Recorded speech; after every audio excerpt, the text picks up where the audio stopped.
มื้อนี้ว่าแสนซื้อตัวนี้นะเป็น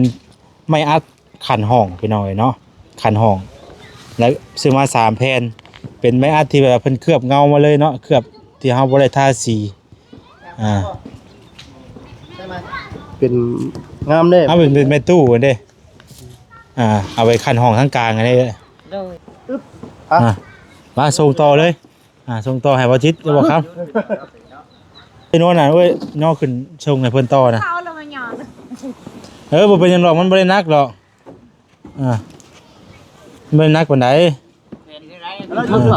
ครึ่งดีๆได้มันสิแตกแผ่นเดียวบ่3แผ่นนี่ได้ลูกขึ้นเทื่อละแผ่นเอาขึ้นบ่แล้วก็เอาขึ้นเทื่อละแผ่นขึ้นเด้อก็ได้ปะเอาขึ้นเด้อได้บ่เอาเสื้อแพงได้เอาเด้อได้ชื่อคือชื่อได้มันจะหาได้เลิศนี่เด้อตัวนี้บานประตูตัวนี้เด็ดหน่อยนึงเด้ตัวนี้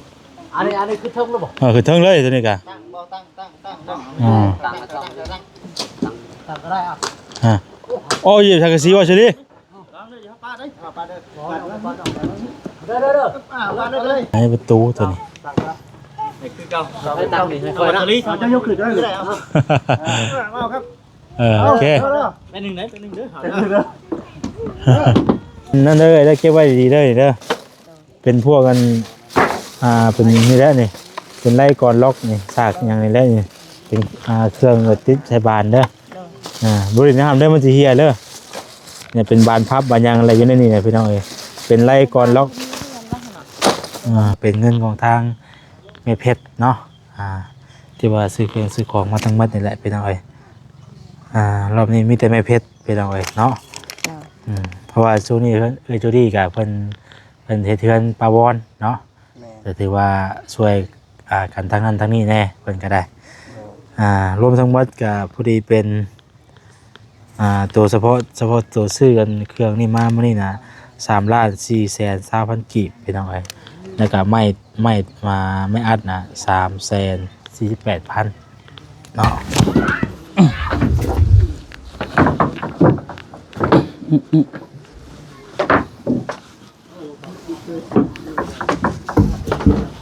โอ้ยพอดีกับเสาเลยเนาะแบบว่าบ่ต้องตัดต้องหยังเลยพี่น้องเอ้ยเนาะ เพิ่นก็สิตั้งเส้นขึ้นเนาะ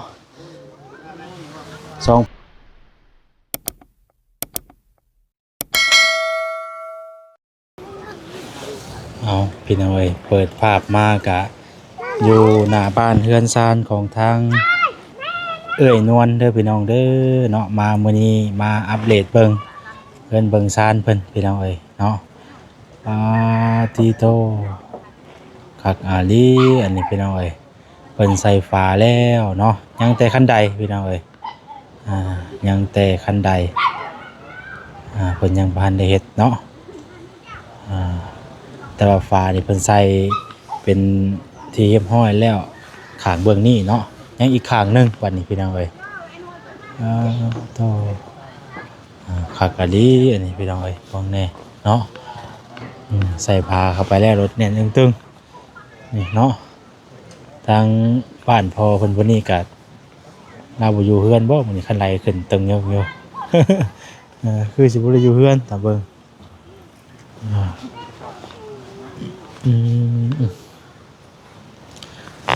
เนี่ยพอแซนสิย่างรอบๆให้เบิ่งซะก่อนเนาะประมาณนี้พี่น้องเอ้ยคักเนาะโอ้ทางเบื้องหลังนี่ก็เพิ่นใส่ฝาแล้วเนาะทางหลังนี่ก็ใส่ฝาเป็นที่เรียบร้อยแล้วพี่น้องเอ้ยยังอีกข้างเบื้องนี้สูงเนาะอะไรแบบคักกะลีเพิ่นถือว่างามเนาะนี่ยังอีกข้างเบื้องนี้แหละพี่น้องเอ้ยเนาะยังข้างเบื้องนี้ที่ว่ายังบ่ทันได้ฮอดเนาะคักกะลีพี่น้องเอ้ย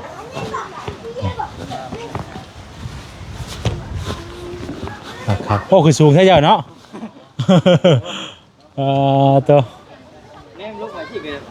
สูงป่ะสูงเพราะมันกะมันสูงเฮือนมันได้แบบ ไปเลยบ่ เปเลยอ่า คักเยอะคัก อ่ะ คัก เนาะงาม เห็นว่าเพิ่นนุ่งเสื้อสีเดียวกันเลย มันสีเดียวกันเลยเนาะสีแดงเลย เดี๋ยวทั้งช้างเพิ่นยุดบ่มาเหียดติดอยู่เนาะ อ่าทั้งซากมันคือบ่มาเฮ็ดคันใดถ่าก่อนเนาะก็ว่ามันฮะ วันนี้บอกเพิ่นไปเรียกใน บ่ บ้าน ไปเรียกไปเรียก อ่า มื้อนี้เพิ่นบ่ได้มาเฮ็ดบ่ ตัวน้อยเนี่ยมาเสร็จเนาะ แต่ว่า ฮะสบายดีเด้อ โอ้สบายดี เอ้ยมื้อนี้สร้างเพิ่นบ่ได้มาบ่เอ้ย บ่ได้มาบ่ได้มา ไปเว้าเรียกในบ้าน เพิ่นไปเว้าเวียกบ่เออสบายดีบ่เพิ่นก็โทรว่าซั่นเพิ่นก็บอกอยู่ว่าพาบ่พอเด้อว่าซั่น โดย พาบ่พอว่าซั่นพี่น้องเนาะวันนี้ทางเฮาก็เลยว่าเดี๋ยวสิขึ้นมาอยู่มื้อนี้อะนะ โดย ก็เลยบอกว่าให้เพิ่นน่ะเฮ็ด ลงเพิ่นเมื่อวัง เฮ็ดอันอื่นท่าว่าคันว่าคือว่าบ่ได้ใส่ผ้าก็เฮ็ดอันอื่นท่าหรือว่าอ่ามุงก็ได้ว่าซั่นนะวันนี้เพิ่นว่ามุงน่ะถ้าใส่ผ้าแล้วก่อนว่าซั่นมุงน่ะถ้าใส่ผ้าแล้วก่อนแต่วันนี้คือว่าต้องเฮ็ดคันใดท่าก็ได้เนาะให้คันใดก็คือว่าเพิ่นบ่ยากเวียกกันนะ เพิ่นยากเพิ่นไปเรีย ตัว ก นี้ อีกจัง ขึ้นแล้วเนาะ อ่าไม่นี่บ่พอจักตับ คนบอกอยู่บ่ทั้งช้างคนบอกอยู่บ่แซ่ เพิ่นบ่ได้บอก อื ข่อย ม โทรหาเพิ่นอยู่เฮือนแล้ว อ่าว่าเพิ่นก็บอกว่าแสนอยู่ว่า3ตับ โดย 3ตับนี่บ่แสนคือว่ายังมันบ่พอ3ตับ เยียดนะ ก็ต้องเอา4ซะ เพื่อไว้บ่ เพราะว่ามันทางหน้ามันนี่มันใส่ขึ้นฮอดพุ่นได้โหใส่ขึ้นฮอดพุ่นเอา4เพื่อไว้ถ้าว่า3นี่สิบ่พออีกนี่ เพื่อไว้ก็ดีกัน บ่ข้างตับหนึงน่ะก็ตับหนึงแต่ว่าอาจจะเป็นตับครึ่งบ่ได้อะใส่ข้างนั่นน่ะใส่ข้างน่ะตับครึ่ง เอานี่ก็พูด เพื่อว่าเนาะ เราไปกินนี่บ่ โดย อาจจะ4ตับ ไม่ก็ไม่แน่นเนาะไม่คักครับ อ่า งามเนาะ งามบ่ลูกติงกะ งามเลย อืม คักอยู่แบบนี้แหละเขาพอเนาะตะกี้เนาะเขาแต่พอเราหาใหม่มาเราเฮ็ดอย่างนี้พี่น้องเอ้ยเนาะ สูงคักเนาะขึ้นไปได้กะ ยืมเนาะ อ่า มันเป็นแบบเป็นห้องบ่เห็นเลยว่าจะได้ ฮะ นี่เฮ็ดกั้นห้องบ่ เอาสิกั้นห้องได้ เออ อันนี้เฮ็ดช่องห้องเด้ มันเป็นพื้นที่เนาะ ฮะบ่ทางนอกบ่ได้น่ะคันเอาแต่ห้องสองห้องน่ะ อ๋อนี่บ่ เฮ็ดประตูทางเข้าหั่นเลย อันนี้มันโล่งเลย อ่า อันนี้มันโล่งเลยพี่น้องเนาะโอ้ เข้าไปช่องห้องสิเลย ตัวสองห้องมีคันเนาะ อืมอันนี้เป็นพายข่อยซื้อมามื้อนี้น่ะนี่เอาไปคันห้องตัวนั้นแล้ว โอ้โอ้ขันงามเนาะ อ่า ไปสิจะเป็นก็ฝุ่นเลย 3แผ่นพออยู่เนาะพอบ่จ้ะบ่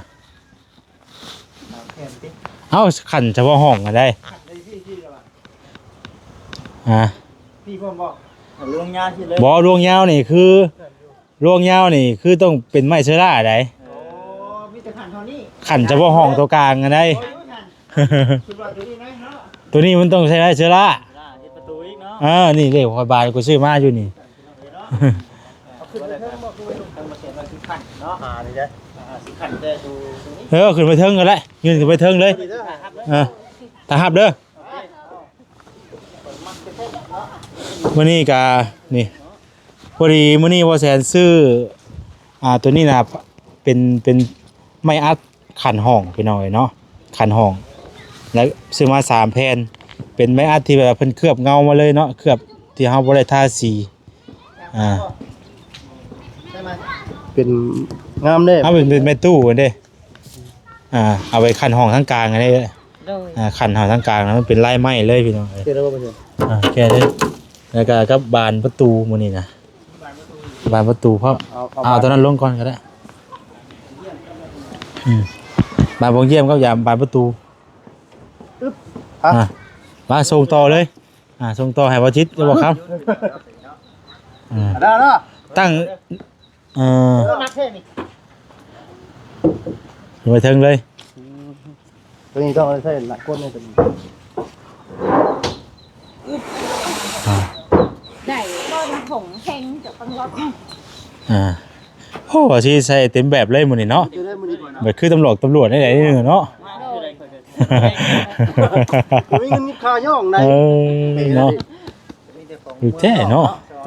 สมมติต่างประเทศบ่ คือแม่นต่างประเทศเด้ โอ้ มาจากยัง USA บ่อันนี้ว่าลงก่อนบ่สิ ฮะ เอาเทื่อเพชร บ่ย่อกับเอ้ยโน่นน่ะเอ้ยย่อขึ้นชงให้เพิ่นต่อนะ เขาแล้วมาหยอด บ่เป็นหยังหรอกมันบ่ได้หนักหรอกมันบ่ได้หนักปานใด แล้วชนไปลุง เครื่องดีๆได้มันสิแตก ขึ้นเทื่อละแผ่นนึงก็ได้แผ่นเดียวบ่ 3แผ่น นี่ได้ อ่า ลูกขึ้นเทื่อละแผ่นเอาขึ้นบ่ แล้วก็เอาขึ้นเทอละแผ่น ขึ้นเด้อก็ได้ไปเอาขึ้นเด้อได้บ่ กลับก่อนเอาเทื่อเพชรได้มัน เอาเด้อ ได้ชื่อคือที่ได้มันจะเอาเลยนี่รถนี่ เอาขึ้น เด้อ พอเด้อลองตั้งมึงอยู่อ่ะแต่ว่าพอดีเลย3แผ่นเนาะห้องเขาว่าเขาสิขันห้องกลางไงได้หมองตรงกลางพอดี3แผ่น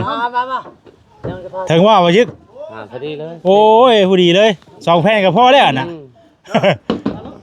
2แผ่นก็ยังพอแล้วน่ะเออ ช่องแพน มันเรือละให้ข้อเด้อ ให้ก็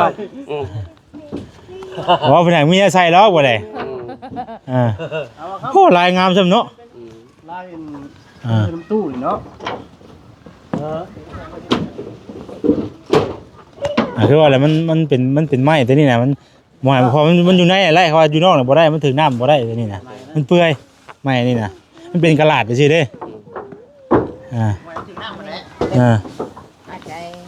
ยังพลา แล้วข้างในอะไรมันอยู่ข้างในเลย พอเอาขันห้องอะไรอยู่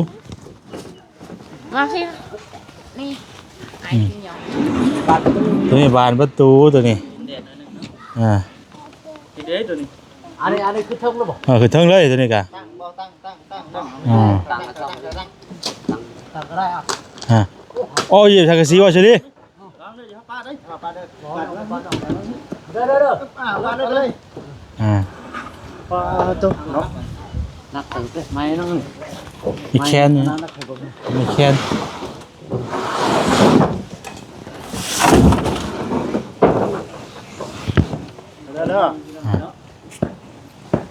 พอเช่นมันยังไม่ได้ตั้งเด้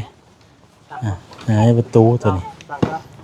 คือเก่า ให้ตั้งนี่ให้ค ค อ อย ย นะ นะลิ จะยกขึ้นได้เลย เอาครับ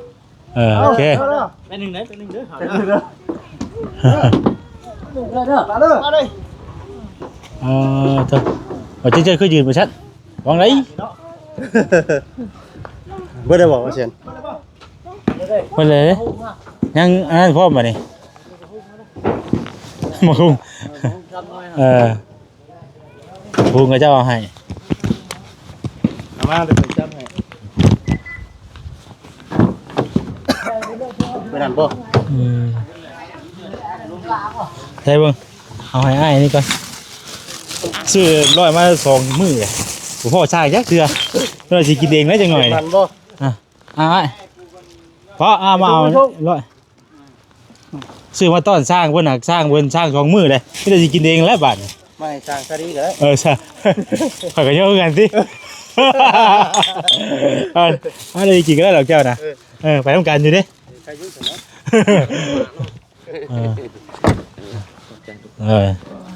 ขอบใจ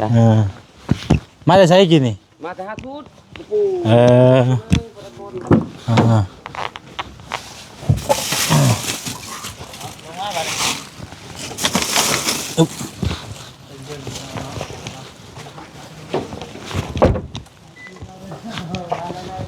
ลองเร็วจิ๊ด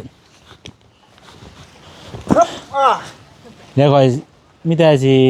แชทบอกเพิ่นใหม่มื้ออื่นให้เพิ่นเอามาสิตับ มันยังอันนั้นนะ เสยล่านะ พอเทิงกับต้นอัดอีกเนาะ อัดขึ้นพุ่นได้เอาอันสิหาแผ่นผู้สิถึงก็ตับ1พอดีเลยผู้มองช่องอันนั้นเด้ มาไปมุมบน ให้มุ้งเพราะ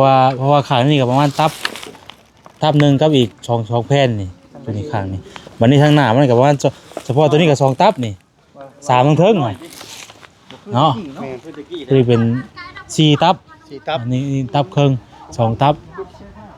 3 4 กันเดือนโบราณ พอดี4ตับ เฮ้ยมันนั่งอยู่เบื้องที่มันจังแหลดมันจังบ่นะโต เนาะทำนวลเท่ากับเอาสบายดีนวลเด้อสบายดี ระวังนั่นเด้อลง สบายนั่งนำน้องเสร็จ นั่นขั้นไรแล้วเพิ่นยังบ่ทันได้เฮ็ดนี่พี่น้องเอ้ยเนาะ เนาะ เพิ่นเฮ็ดขั้นไรก็สิง่ายอยู่แต่ว่าคือว่าดินน่ะเพิ่นมีขายอยู่พี่บ่เพิ่นสิหามาเองบ่ โดยเพิ่นว่าดิน ไปสิขายน่ะ สอง ดิน แม่เพิ่นเองว่าดินสาย เพิ่นแล้วสิบัดเพิ่นเอามาเฮ็ดน่ะจังสิจ่ายเงินเพิ่น โดย 200,000กับอีกค่าลิตรปูมื้อนั้นน่ะ120,000เนาะบุรีเป็น320,000เนาะ มันอยู่ที่ยังบ่ เพิ่นอาจจะเพิ่นอันนี้เป็นนั่นเด้อได้เก็บไว้ดีๆเด้อนี่เด้อเป็นพวกกันเป็นนี่แหละนี่เป็นไล่กรล็อกนี่ซากอย่างนี้แหละนี่เป็นเครื่องติดใส่บานเด้อบ่ได้น้ำเด้อมันสิเหี่ยเด้อเนี่ยเป็นบานพับบานยางอะไรอยู่ในนี่เนี่ยพี่น้องเอ้ยเป็นไล่กรล็อก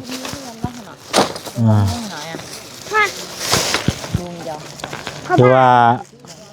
ครบเบิดแล้วแหละบัดนี้พี่น้องเนาะเป็นพวกบานประตูปองเยี่ยมเป็นพวกไล่กรล็อกนี่ก็อันนี้สีอันปองนึงพี่น้องเนาะกับเทนเนอร์อันนี้ก็เดือจากท่าบานก็เพราะว่าบัตรประเทศขั้นใดเขาก็ต้องได้ท่าอีกได้นี่ท่าเฉพาะเลยทุกสิ่งทุกอย่างนี่ท่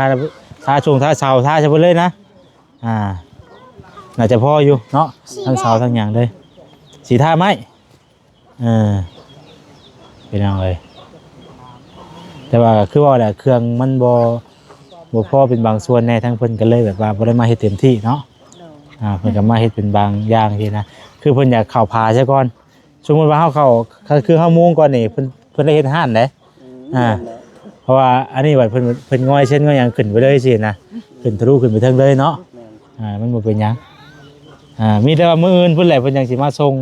ไม้เสื้อเด้อมีแต่ว่าแสนสิโทรบอกเพิ่นเพิ่มเติมอีก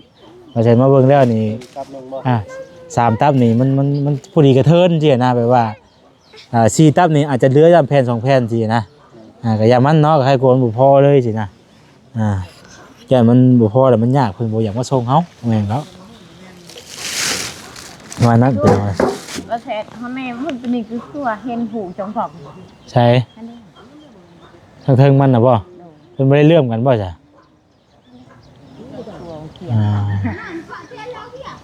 เพราะมันเกิดบ่เป็นหยังดอกเพราะว่ามันอยู่เทิงอยู่น้ำมันก็บ่ไหลเขาแล้วมันเป็นน้ำเพิ่นต้องเลื่อมมันเป็นน้ำเพิ่นเลื่อมมันนะมันอยู่ทึ่งน่ะมันบ่เป็นหยัง ไม่ต้องมั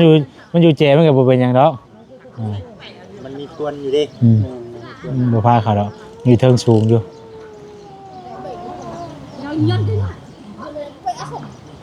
คักไปจังเลยเนาะเอาอันนี้น่ะเด้อเอ้ยทางบัดทางม่วนที่ว่าบ่แสนซื้อมา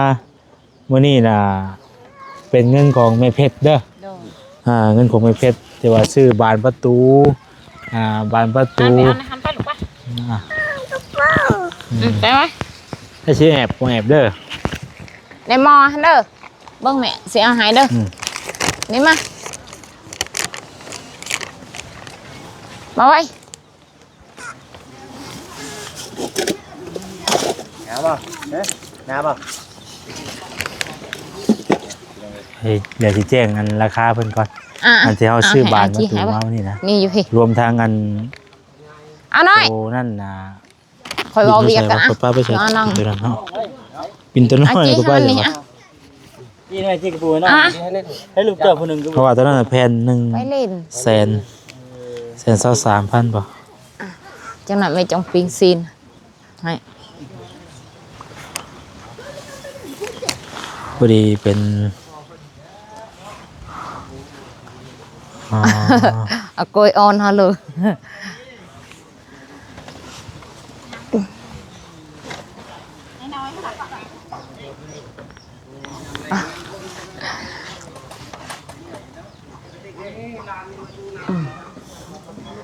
ปบคืนนั้นก็ปบแล้วไปนอนเหือน อะไรเอ่ย เพิ่นว่าปากันปบกับหลานนอนเหือนนะฟังนะเพิ่นหนาวแล้วติ เศร้า ร้อนน้ำบ่ โดย เศร้าแสน 132,000บวก116,000สุริ348,000รวมเบิดเนาะเพราะว่าตัวนั้นนะบอกไปตอนไปซื้อเครื่องนะบอกว่าบอกว่าเอา3แผ่นมาไปเอา2แผ่นในกัน แล้วมาคิดบินใหม่อีกเพิ่มอีกอันนึง เด้อรวมทั้งหมดเนาะพี่น้องเอ้ยที่ว่าซื้อเครื่องมามื้อนี้พี่น้องเอ้ยเนาะก็เป็นเงินของทางแม่เพชรเนาะที่ว่าซื้อเครื่องซื้อของมาทั้งหมดนี่แหละพี่น้องเอ้ยรอบนี้มีแต่แม่เพชรพี่น้องเอ้ยเนาะเพราะว่าช่วงนี้จูดี้กับเพิ่นเฮ็ดเทือนปาวอนเนาะแต่ถือว่าช่วยกันทั้งนั้นทั้งนี้แน่เพิ่นก็ได้รวมทั้งหมดก็พอดีเป็นตัวเฉพาะตัวซื้อกันเครื่องนี่มามื้อนี้นะ3,420,000 กีบพี่น้องเอ้ยแล้วก็ไม่อัดนะ3,48,000เนาะก็ประมาณนี้พี่น้องเอ้ยเดี๋ยวจะซื้อเครื่องมาให้ทางเอ้ยเพิ่นเอาลงมาเพิ่นได้เนาะมีแต่นี่แหละพี่น้องเอ้ย10,000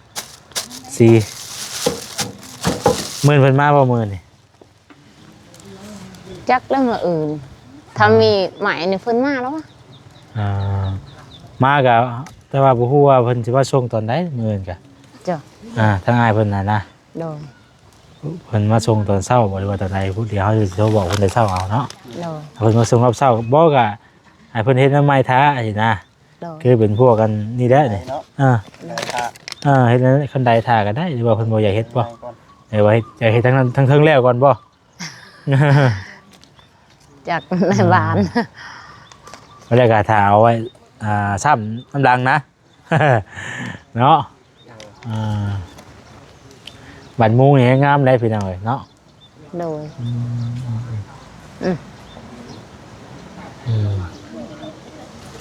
เอาไปเลยอุ้ยยังไงโอ้โตชัวกันเนาะนี่ได้ขอบคุณผู้ใหญ่เพิ่นแน่เด้อเนาะทางแม่เพชรเด้อเดี๋ยวเพิ่นซื้อเครื่องซื้อของมามื้อนี้ ขอบขอบใจเผ็ดเด้อให้อยู่ดีมีเฮง โดย เฮ็ดอย่าให้ได้ความขายอย่าให้มี โดย ให้อายุมันควันเงินให้สุขภาพแข็งแรงสาธุ โดยเนาะให้อยู่ดีมีแห้งเนาะสุขภาพร่างกายแข็งแรงอยู่ดีมีแห้งทั้งครอบครัวเนาะเดินทางไปใส่มาใส่กะให้ตลอดปลอดภัยพี่น้องเอ้ยอยู่ดีมีแห้งอายุมันขอยืนเด้อเนาะสาธุพี่น้องเอ้ยถือว่าดีใจน้ำเอ้ยเพิ่นใกล้จะสำเร็จแล้วพี่น้องเอ้ยเนาะติดตามมึงอีกเพราะว่าเครื่องของมาพ่อนี่ สุขบ้าน คือสีนั่นอยู่เนาะคือสีได้ไว้อยู่เพิ่งว่าแซนสีพอขึ้นลงเพิ่งก่อนนึงมา เพื่อน ทำไมพอขึ้นเพิ่งก่อนนึงเด้อมาแบบนั้นเนาะ ไปสิขึ้นก่อนเด้อโอ้ใช่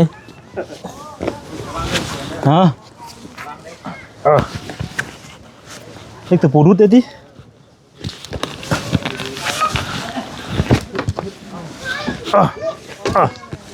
โอ้โห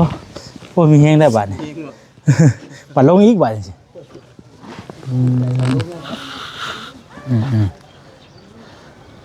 พี่น้องเอ้ยเนาะขึ้นมาข้างเทิงกะเพิ่นยังบ่ทันได้ตั้งเส้นตัวนี้เนาะนี่เพิ่นสิตั้งเส้นในทางหน้านี่ไว้ปึ๊บนี่พี่น้องเอ้ยแล้วก็ตั้งประตู2วงอยู่ในนี้นะแล้วก็ขันห้องตัวนี้เนาะ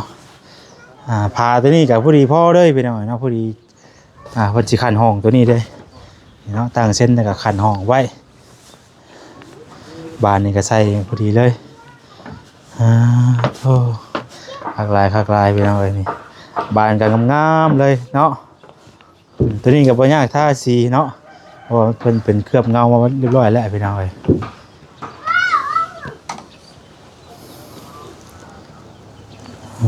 งามๆเลยบานนี่กันเนาะบานประตูเอาแบบแผ่นเดียวพี่น้องเอ้ยแผ่นเดียวมันก็จะแพงกว่าแบบเป็นตาเนาะอันนี้แบบแผ่นเดียวโตจอดกันคักอะดีพี่น้องเอ้ย รือว่าทางหน้ามันนี่ก็บางลมบางกันพลก็ได้อีกเด้เนาะ เพราะว่าเพิ่นใช้เบิดแผ่นได้เลยพี่น้องเอ้ยถือว่ากันพลชาติได้อีก เออในเรื่องเนาะคักพี่น้องเอ้ยนี่เพราะว่าทั้งเทิงนี่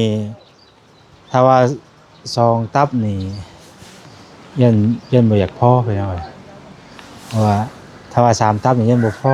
เพราะให้ใส่ขึ้นไปฮอดพุ่นเลยโอ้ใส่ขึ้นไปฮอดพุ่นเนาะ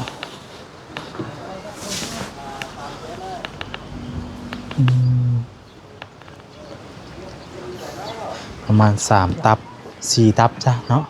เอา4ตับไปหน่อยน่าจะพอ4ตับกับบ่เบิดหรอกตับที่4ก็แต่ว่าก็มันก็ยังพอเลยสินะเนาะ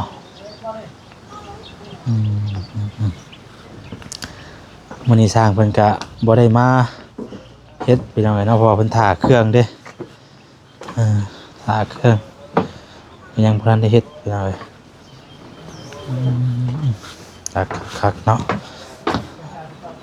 เบิ่งเดี๋ยวว่าแสนสิเอาอันนี้มาตั้งไว้ลงเบิ่งขันห้อง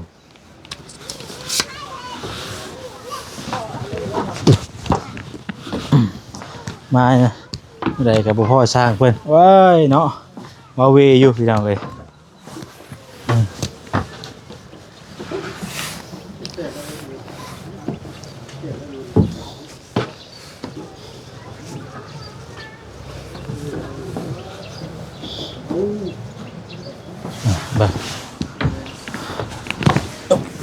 เถอะเราจะพาที่ไปขังเบิ่ง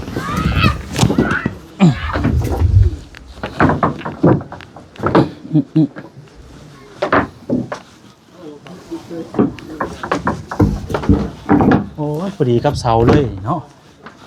แบบว่าบ่ต้องตัดต้นหยังเลยพี่น้องเอ้ยเนาะ เพิ่นก็สิตั้งเส้นขึ้นเนาะ2 แผ่นพอดีแผ่นหนึงอาจจะเดือพี่น้องเอ้ยเดือก็บ่รู้ว่าเอาไปข้างอันใดอันหนึงก็ได้บ่เป็นหยังเนาะฮากะลีแล้วเราใส่ตั้งเส้นขึ้นไปแล้วก็เอาผ้าที่มันแนบปุ๊บเนี่ยก็แบบโอเคเลยตั้งขึ้นไปดูงามเลยเพราะว่าอยู่ในนี่มันจะบ่ได้ถือฝนได้ไปหน่อยเนาะมันจะบ่ได้ถือฝนคือมันก็ถือว่าอยู่ทนได้อยู่เนาะแผ่นที่2แล้วเดี๋ยวว่าเอาขึ้นพอดเทิงพุ่นเลยถ้ามันบ่เป็นฟองก็ให้เอาตัวนี้ก็ได้นี่คือใส่มันสนิทกันเลยนะปิดให้มันสนิทเลยเพราะว่าแผ่นที่2นี่อาจจะฮอดนี่เดี๋ยวเฮาใส่ก็คือฮอดพุ่นเลยบ่ให้มันเป็นฟองนะคัก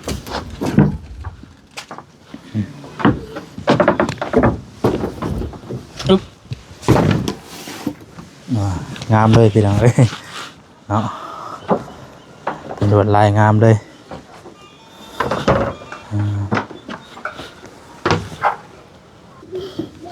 โอ้โอ้ย่านดิจักลูกอ่ะติดเนาะ เฮ็ดทอดก็ได้โอ้ย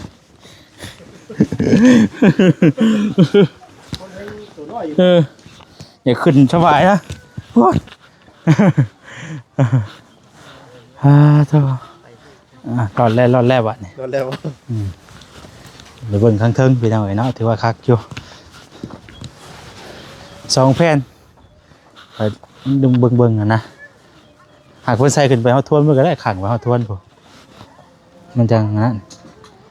มันจังแบบว่าบ่เป็นปองนะแม่นพอดีเลยตั้งเส้นขึ้นไปหั่นก็ใส่จัก4 เส้นนะใส่แต่เส้นตั้งจังซี่ก็พอ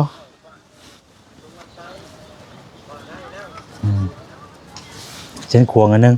หรือว่าเส้นควง2 อันก็ได้เนี่ยแต่ไม่เส้นนั่นแหละบ่พอไปบ่ตั้งพี่น้องเอ้ยเนาะเดี๋ยวจังว่ากันเนาะพ่อหรืออะไรบ่พ่อก็จังว่ากันพี่น้องเอ้ยสำหรับคลิปนี้ก็จะได้ขอตัวลำลาไปก่อนพบกันใหม่ในพี่น้องเด้อเนาะ ผิดพลาดประการใดก็ขอโทษขออภัยมันเป็นน้ำหนาดินได้เฮาเบิ่งชื่อมันก็คือเงียงคือหยังเนาะแท้หน้าดินมันบ่เพียงกันเด้เจอกันเนี่ยมันเที่ยงอยู่เด้เป็นยังไงเอาขอตัวรำลาไปก่อนก่อนเดินกับขอบคุณทางแม่เพชรเพิ่นหลายๆแล้วก็ทางเอจูลี่ทางผู้ใหญ่ทางต่างประเทศเนาะที่ว่าบ่ได้ประสงค์ออกสื่อออกนามที่ว่าได้จดซอยที่ว่าให้เทือนชาติของทางสารวันเพิ่นใกล้จะสำเร็จแล้วพี่น้องเอ้ยเนาะเอาติดตามให้ต่อไปเด้อพี่น้องเด้อเนาะติดตามเบิ่งบัดแล้วเนาะสำหรับคลิปนี้ก็จะขอตัวไปก่อนลำลาไปก่อนดีๆมีแห้งมาสุขสุขคนพี่น้องเอ๋ยเนาะขอลาไปก่อนแล้วสบายดีพี่น้องเอ๋ยเนาะ